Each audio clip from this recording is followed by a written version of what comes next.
Today we're taking a review of the metric system in lesson 32.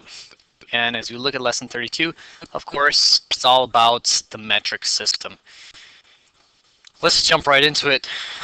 It's all review. As we look at units of length, we can understand that 10 millimeters equals 1 centimeter, 100 centimeters equals 1 meter, and 1,000 millimeters equals 1 meter, and 1,000 meters equals 1 kilometer. All right, those words are coming at you fast, but those are ideas. And when you stop, pause, think about it, we can start to see the relationship between these different ideas. So, can you answer this question? 300 centimeters is how many meters? 5 seconds. All right, I'm going on to the next problem. We'll talk about it in class. When it comes to understanding the metric system, there's kind of this really unique system that they developed to work with it, and it helps us understand the place value relationship between numbers, and eventually we're going to get into more of this scientific notation stuff, though we're not quite here yet in our book, but you will be. So don't be scared by it right now. It's just, okay, we'll get there. But we do understand these ideas, right? We understand our place values. We've talked about those. And from here we can see the relationship between prefixes that go with them, right? And so we have kilo as in kilometer or kilogram, right? We see that relationship of 1,000.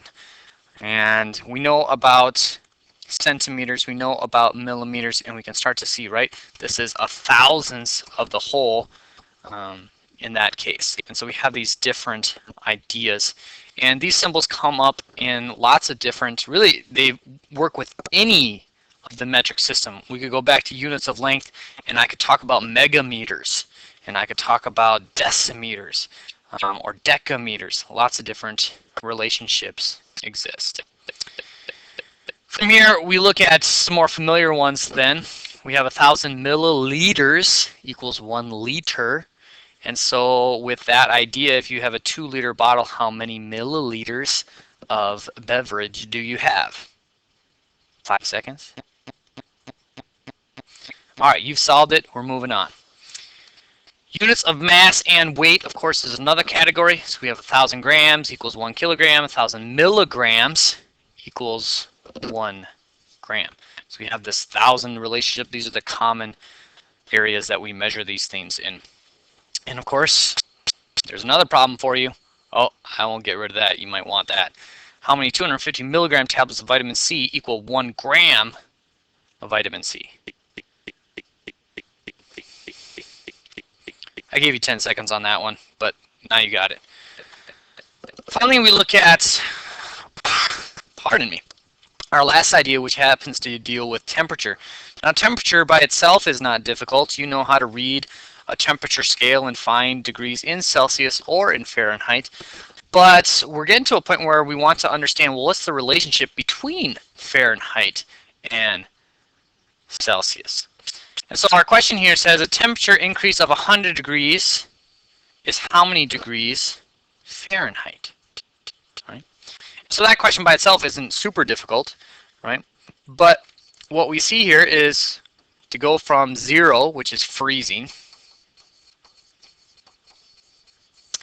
up to 100 degrees, which is boiling. It's a difference of 100 degrees, 100 minus 0. All right, so what's the difference between Fahrenheit? Fahrenheit, of course, is 212 for boiling and 32 for freezing. And so if I subtract those real quick, I get 180 degrees Fahrenheit.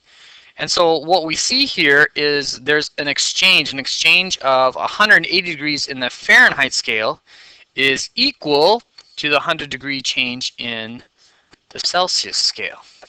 So with that information in mind, can you solve this?